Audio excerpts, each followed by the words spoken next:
वो कैसे लोग थे जिनके प्यार को प्यार मिला। गुरुदत्त हिंदी फिल्मों के पहले मिस्टर परफेक्शनिस्ट, लाजवाब एक्टर, उससे भी बेहतरीन डायरेक्टर। गुरुदत्त वाकई बॉलीवुड के गुरु थे। गुरुदत्त अपने जमाने से काफी आगे की सोचते थे और अपनी फिल्म में नए नए प्रयोग करते थे। अपनी फिल्म प्यासा के नाम की तरह अपनी हर फिल्म में कुछ नया करने की उनकी प्यास को देखकर ही लोग उन्हें कहने लगे थे, एक था प्यासा। ये इंसान के दुश्मन समाजों की दुनिया। कहते हैं हिंदी फिल्मों का गोल्डन एरा यानी सुनहरा दौर गुरुदत्त की फिल्मों के साथ शुरू हुआ।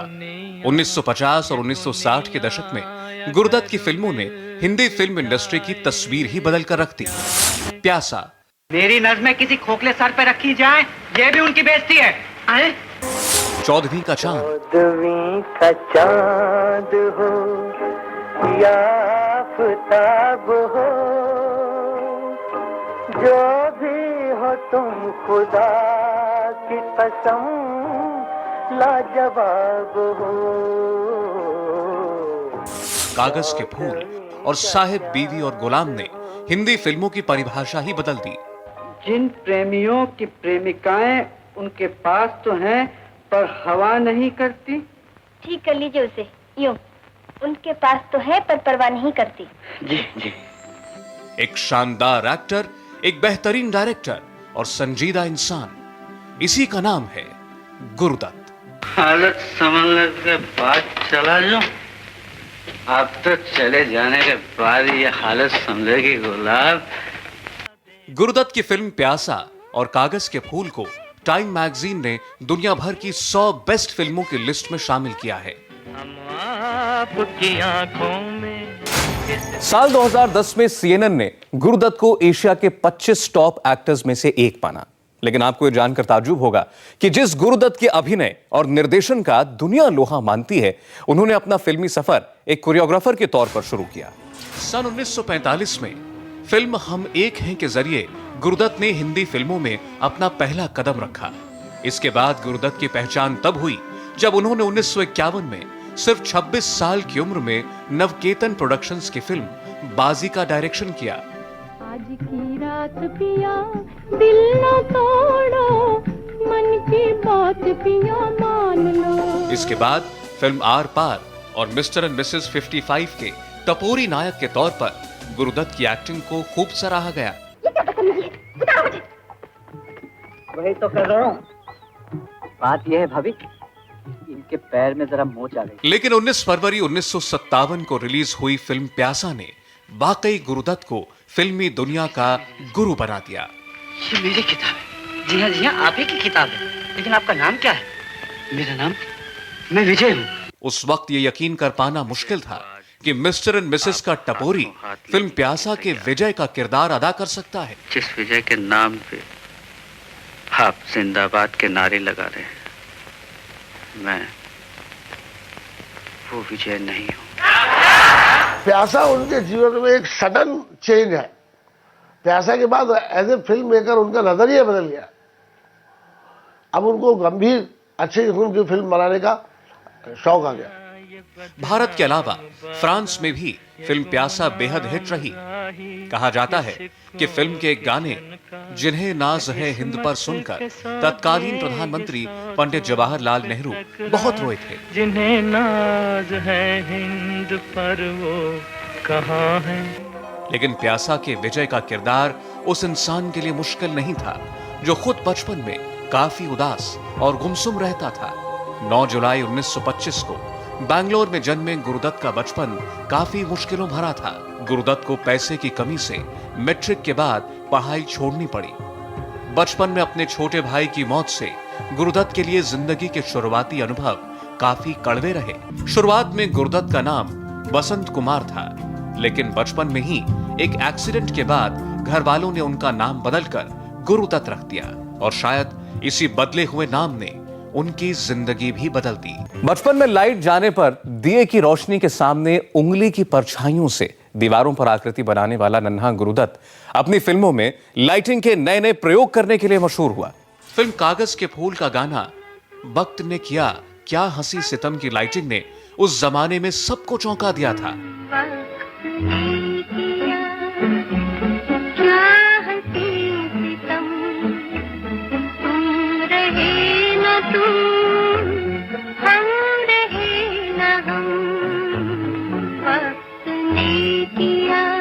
फिल्म कागज के फूल हिंदुस्तान की पहली सिनेमास्कोप फिल्म थी। प्यासा के 2 साल बाद बनी ये फिल्म बहुत हद तक गुरुदत्त की असल जिंदगी की कहानी थी।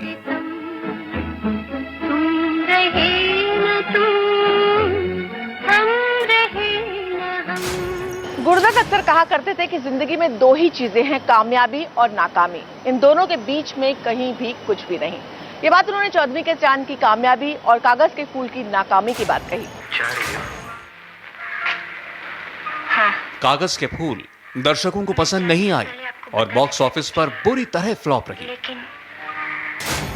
कागज के फूल उसके लाइफ की उसके हिसाब से सबसे बेहतरीन फिल्म है जी। और वो फिल्म नहीं चली। जब भी हमारे यहाँ ये इत्तेफाक की बात है कि कोई महान फिल्मकार अपने जीवन की झलक दिखाने वाली फिल्म बनाता है, वो नहीं चलती। इस फिल्म के बाद गुरुदत्त कभी डायरेक्टर की उस कुर्सी पर नहीं बैठे जिस पर बैठे बैठे फिल्म के हीरो सुरेश सिन्हा की मौत होती।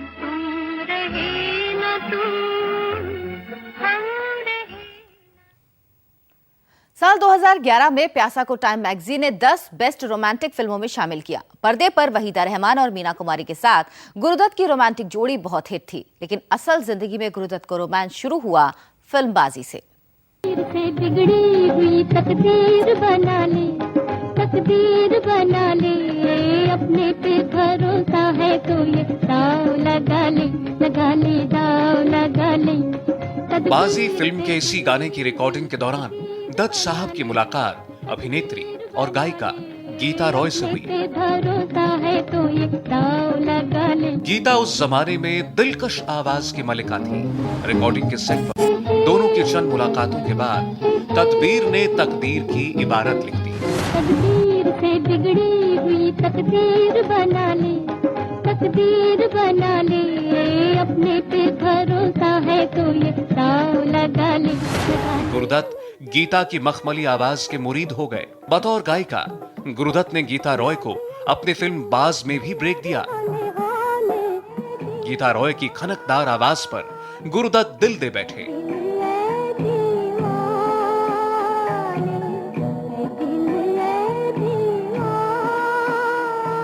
दो साल बाद 1953 में गुरुदत्त ने गीता रॉय से शादी कर ली। शादी के बाद गुरुदत्त और गीता दत्त का शुरुआती सफर काफी उथल पुथल भरा रहा। प्रेम विवाह होने की वजह से दोनों ही परिवार इस शादी के खिलाफ थे, लेकिन गीतों की ही तरह गीता दत्त ने परिवार को भी खूबसूरती से संवारा।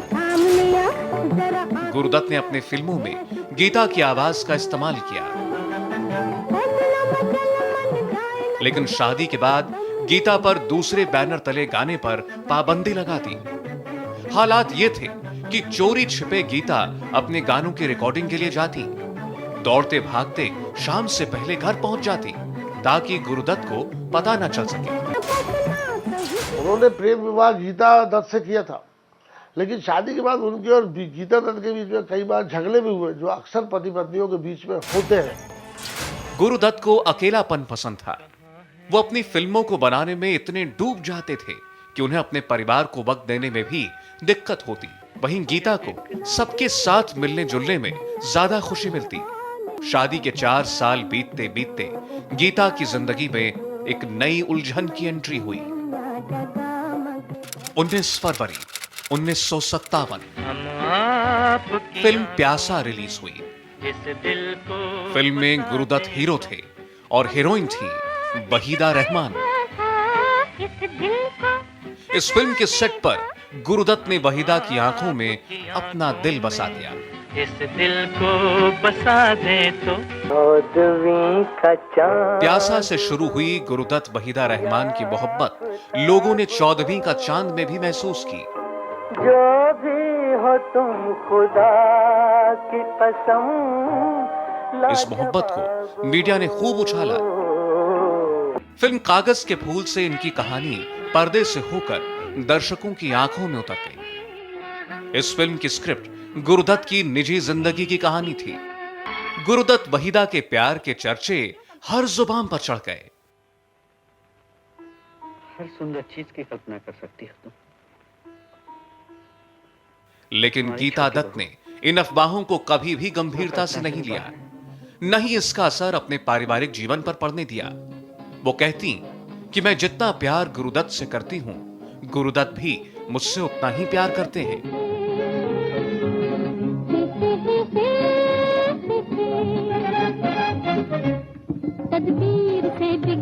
गुरुदत्त उस वक्त किसी सुपरस्टार से कम नहीं थे। गीता उनकी जिंदगी में तदबीर से बिगड़ी हुई तकदीर बना ले गाते हुए आई। तकदीर से बिगड़ी हुई तकदीर बना ले, तकदीर बना ले, अपने पे भरोसा है तो ये दाव लगा ले, लगा ले। लेकिन गुरुदत्त की तकदीर ने उसी वक्त एक बड़ा मोड़ ले लिया। पत्नी गीता दत्त से उनकी लंबे वक्त तक निभ न सकी। 4 साल बाद दोनों अलग अलग रहने लगे। गीता से जुदाई के बाद गुरुदत्त टूट गए। उन्होंने अपने आप को शराब के नशे में डुबो दिया। गीता दत्त की मासूम मोहब्बत गुरुदत्त वहीदा के प्यार के आड़े आ रही थी। गुरुदत्त बेहद तनाव में रहने लगे। ये लुटते हुए कारवां जिंदगी के कहाँ है मुहाफिज खुदी के। अंदर ही अंदर न जाने क्या चीज थी जो उन्हें चैन से नहीं बैठने दे रही थी। तो क्या है ये दुनिया अगर मिल भी जाए तो क्या। शायद वो सही फैसला नहीं कर पा रहे थे, क्योंकि एक ओर वहीदा की मोहब्बत थी, गीता से बेवफाई। वो कैसे लोग थे जिनके प्यार को प्यार मिला।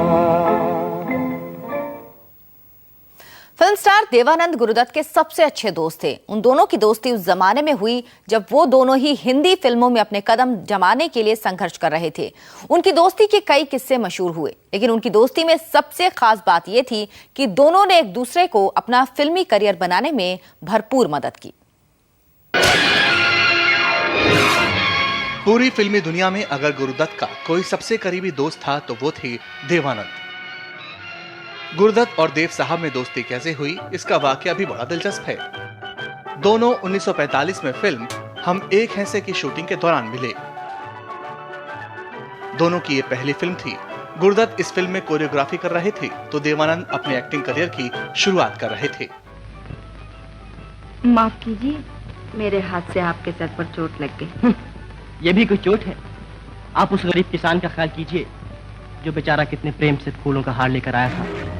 इस फिल्म की शूटिंग के दौरान देवानंद और गुरुदत्त दोनों एक ही धोबी को अपने कपड़े दिया करते थे। एक दिन देवानंद ने देखा कि उनकी एक कमीज कम है। उन्हें पता चला कि उनकी एक कमीज गुरुदत्त के पास है, तो वो उनके पास गए। देवानंद ने गुरुदत्त से कहा कि जो कमीज उन्होंने पहन रखी है वो उनकी नहीं है।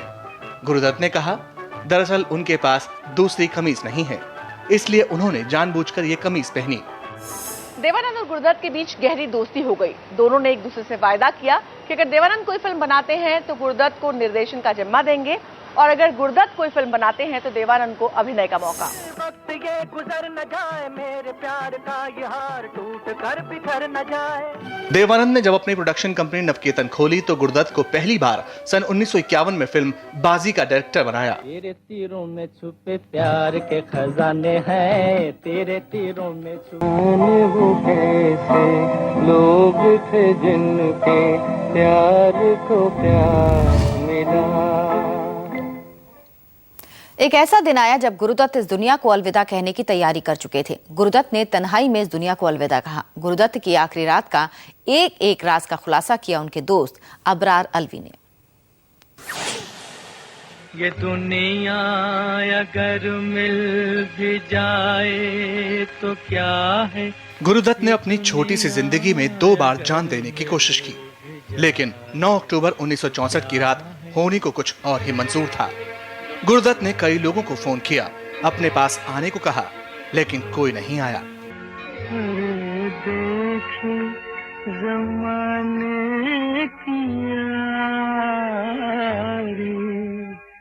बिछड़े सभी बारी बारी।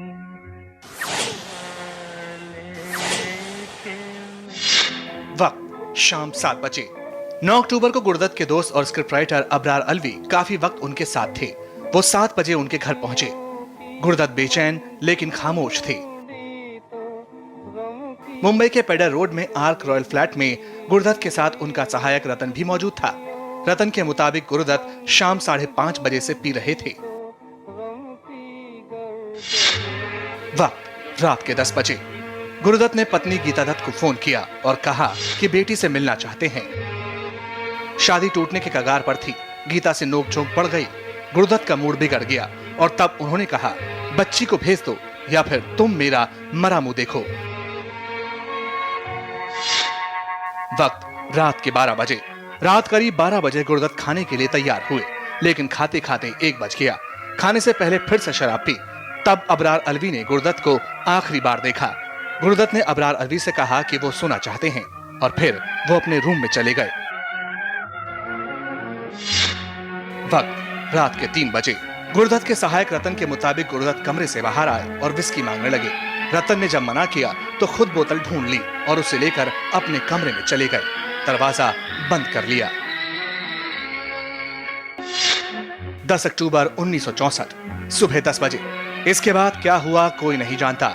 अगली सुबह गीता दत्त ने काफी फोन किए लेकिन गुरुदत्त नहीं उठे।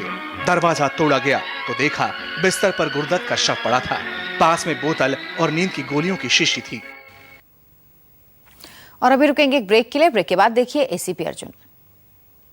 वो कैसे लोग थे जिनके प्यार को प्यार